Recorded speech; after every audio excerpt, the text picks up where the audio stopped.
कहते हैं कभी भी बड़े बुजुर्गों की बातों को नजरअंदाज नहीं करना चाहिए।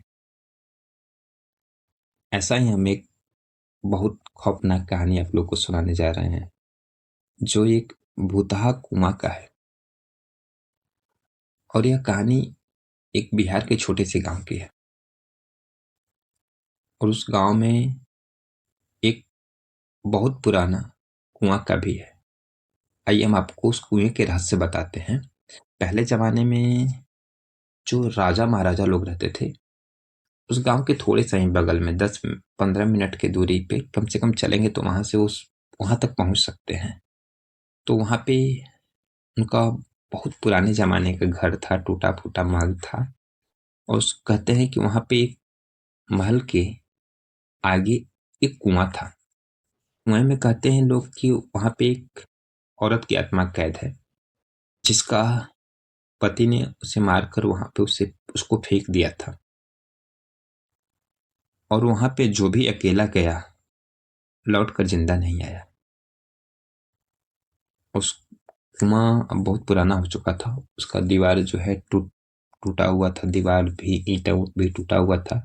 उस पे बहुत सारा काई जमा हुआ था। और उस पे बताते हैं लोग कि कहीं कहीं खून के धब्बों का निशान था। तो इसी गांव में दो युवक रहते थे, एक राकेश और विवेक। दोनों बचपन के दोस्त थे। दोनों कहीं घूमने उमने जाते थे तो साथ में जाते थे, बैठते बैठते थे तो कहीं साथ में बैठते थे। तो यह एक दिन यह दोनों बैठे हुए थे, तो बैठते बैठते बात कर रहे थे। तब तक उनको ध्यान आया, अरे यार, उस कुआं के पास चलते हैं और देखते हैं कि लोग बात सच कहते हैं कि अफवाह बस फैलाए हुए हैं। तो विवेक बोलता है, नहीं नहीं नहीं भाई, लोग बताते हैं कि उस कुआं में भूत रहता है। बोलता है, अरे यार, भूत ऊत नहीं होता है, लोग बस खाली भ्रम फैलाए हुए हैं और अंधविश्वास फैलाए हुए हैं। तो बोलता है, ना भाई, हम तो नहीं जाएंगे। राकेश थोड़ा सा जिद्दी था। राकेश बोला, अरे चल ना यार, चलना पड़ेगा। तो बोला, ना भाई, हम तो नहीं जाएंगे। तो बोला, अगर नहीं जाएगा तो मैं अकेले चला जाऊंगा। तो फिर विवेक सहम गया। फिर हंसने लगा, शाम का हंसा और बोला कि अरे यार, जब तुम कह रहे हो दोस्त हो तो चल ही लेंगे, ठीक है ना। तो बोलते, ठीक है, चलते हैं आज रात को। तो क्या हुआ, उस रात को कहीं वो लोग चले गए। तो उस रात को नहीं गए वहां वो लोग। फिर अगले रात को दोनों जाने के लिए तैयार हो गए। बोला कि ठीक है भाई, तुम अपने घर से लालटेन लेकर आना, मैं अपने घर से टॉर्च लेकर आऊंगा। चलते हैं वहां पे, आज देखते हैं क्या होता है। तो बोला ठीक है। तो राकेश और विवेक दोनों चल दिए घर से। 12 बजे निकले वो लोग। और उसके बाद धीरे धीरे चलते चलते उनको 10 मिनट लगा, पहुंच गए उस कुएं के पास।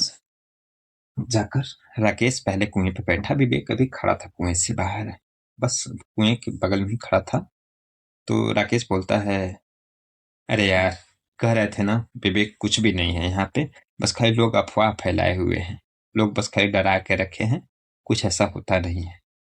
तो विवेक बोलता है, हाँ यार, ये तो बात सही है, मुझे भी लग रहा है ऐसा कुछ नहीं है। तो बोलता है, अच्छा तो तुम भी आओ ना, बैठते हैं यहाँ पे थोड़ी देर तक। तो बोलता है, अच्छा ठीक है। तब तक हम देख रहे हैं, वो खड़ा हुआ था तब तक, अभी कुछ देर ही हुआ था, 5 से 6 मिनट अभी हुआ था। तब तक उसी कुएं के अंदर से कुएं के अंदर से छपाक छपाक पानी का आवाज आ रहा था। जो छपछपाता नहीं है पानी, वैसे आवाज आ रहा था। और उसका जो बूंद है वो बाहर गिर रहा था, लेकिन वह पानी नहीं, विवेक के हिसाब से वो खून था जो बाहर की तरफ गिर रहा था। तब तक राकेश डरकर पीछे हटा वहां से। तभी क्या होता है कि उस कुएं से किसी औरत की कराहने की आवाज आई, बहुत तेज। मुझे बचा लो, मुझे बचा लो, मेरे पति ने मुझे मार डाला।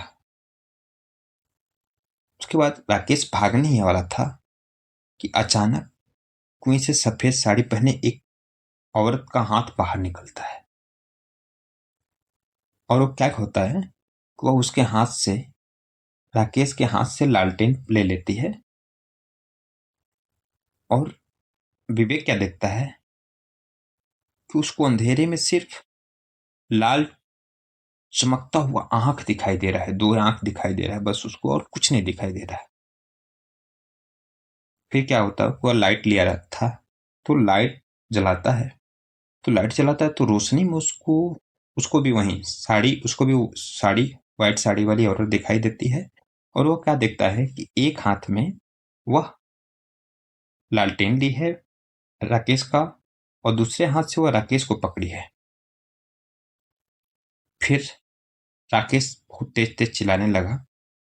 तो फिर राकेश पूछा, तुम कौन हो, तुम कौन हो?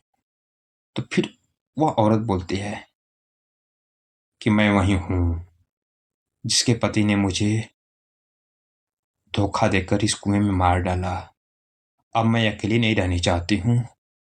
हर साल मुझे एक साथी चाहिए। इस बार वो साथी तुम हो। विवेक पूरा डर जाता है। उसके बाद वह देखता है कि राकेश के मुंह से कोई आवाज नहीं आता है। राकेश एकदम सहमा हुआ था, वह उसको पकड़ी हुई थी। और वह धीरे धीरे, विवेक क्या देखता है कि वह धीरे धीरे दोनों को हाथ, लालटेन एक हाथ में राकेश को पकड़, वो धीरे धीरे कुएं के अंदर जाती है।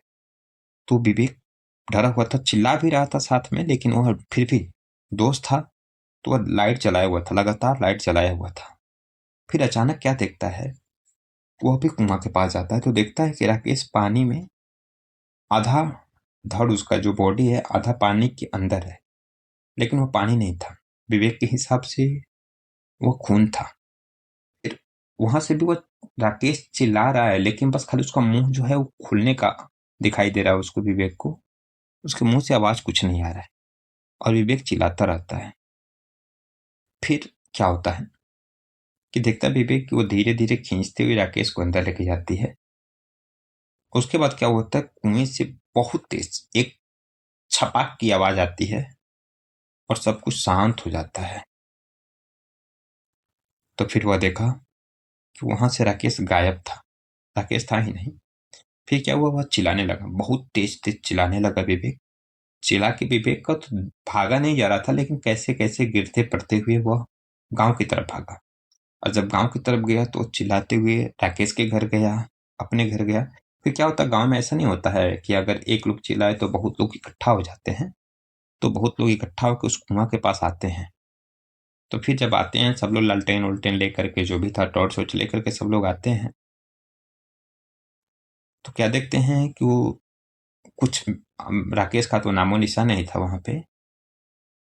बस देखते हैं कि कुआं के ऊपर लालटेन है, जो लालटेन वो अंदर लेके गई थी, वह लालटेन कुएं के ऊपर जल रहा है। और वहां पे मिट्टी मिट्टी पे खूनों से लिखा हुआ है कि अब अगला शिकार कौन है। सब लोग डर जाते हैं। फिर राकेश के घर वाले, विवेक के घर वाले बहुत उसको सुनाते हैं। देखते हैं हम लोग, कुछ नहीं होता है। फिर क्या होता है, वो लोग उसमें शायद उस दिन रात को तो नहीं, अगले दिन वह लोग, विवेक के हिसाब से अगले दिन वह लोग कुछ बुलाते हैं, पुलिस वुलिस को भी रिपोर्ट करते हैं। फिर पुलिस वुलिस भी आती है। और जो गोताखोर नहीं होते हैं कुएं के अंदर, जो छलांग वलांग लगा के देखते हैं, तो उसमें जाने से भी लोग डर रहे थे, तो कोई अंदर जाता नहीं है। फिर वो लोग कुछ डाल उल के देखते हैं तो फिर उसमें विवेक का, राकेश का कुछ भी नहीं मिलता है। क्या होता है, गांव वाले उस कुएं को ढक देते हैं, पूरे कुएं को ढक देते हैं एकदम। क्योंकि वो राजा महाराजों के घर था, तो फिर उसके बाद दीवार मिट्टी जो भी होता है ट्रैक्टर वैक्टर मिला के उस कुएं को हर समय के लिए ही ढक देते हैं। और फिर उसके बाद आज भी लोग बताते हैं कि अगर उधर से कोई जाता है रात उत को, उससे दूर भी जाता है, तो उनको अमावस्या के दिन, सब दिन तो नहीं, अमावस्या के रात को उसी औरत की आज भी कराहने की आवाज आती है, मुझे बचा लो, मैं अब अकेला नहीं रहनी चाहती। फिर वहीं शिकार हो जाता है आज भी अमावस्या के दिन। अब पहले तो हर समय कभी भी जाता था, कोई हो जाता था, लेकिन अब बताते हैं लोग कि अमावस्या के दिन बस ऐसा होता है कि आवाज आती है, और जो उस आवाज को सुनता है वह फिर से उसका शिकार हो जाता है। शायद आप लोग को यह कहानी अच्छा लगा होगा। अगर कहानी अच्छा लगा होगा तो आप लोग चैनल को सब्सक्राइब करिएगा और एक छोटा सा कमेंट जरूर करिएगा, और वीडियो को लाइक करिएगा, शेयर करिएगा। मिलते हैं फिर अगले वीडियो में आप लोग के साथ।